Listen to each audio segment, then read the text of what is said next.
In 2011, Medford native Susan Holt finished first in her age group in the Southern Oregon Runners' yearly standings. It was an achievement made even more amazing by the challenge she faced just the year before. NewsWatch 12's Brandon Kamerman explains how Susan ran right through her greatest obstacle. Susan Holt always takes care of her body. 4 years ago, an avid runner and a healthy eater, Susan was feeling great when her body betrayed her.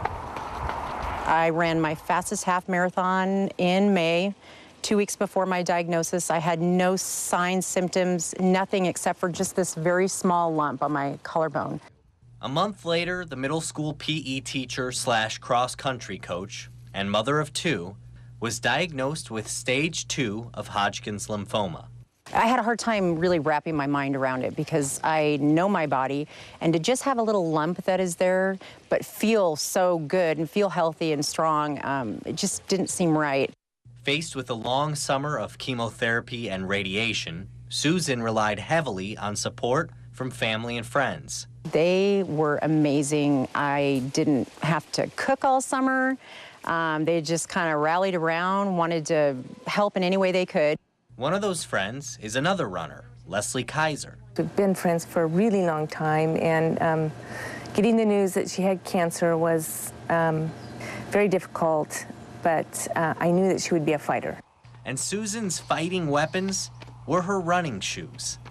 Just being outside and being able to do any kind of running, just really mentally, probably even more than physically, was really, I think, important to get through that summer. And Leslie was right there with her, step for step. But we did one thing before she went into chemo. She'd start early in the morning, and we would meet. Sometimes we'd meet at like 4:30 or 5 at her house, and we'd run before her treatment. We would run as far as I could run that day. That was kind of my thing.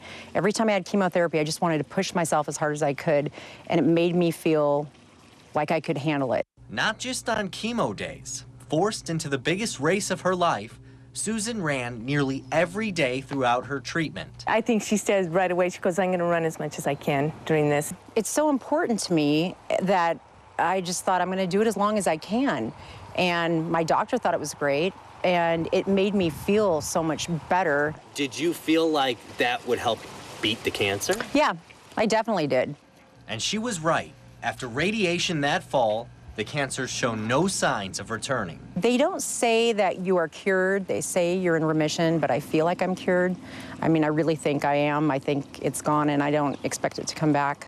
But one thing that never went away was her running. I kind of feel like, man, if my body could go through all of that and still feel the same, I must be okay. Yeah, it's pretty amazing. Your body is pretty amazing. It took an uphill battle to learn a valuable lesson. In Medford, Brandon Kamerman, NewsWatch 12 Sports.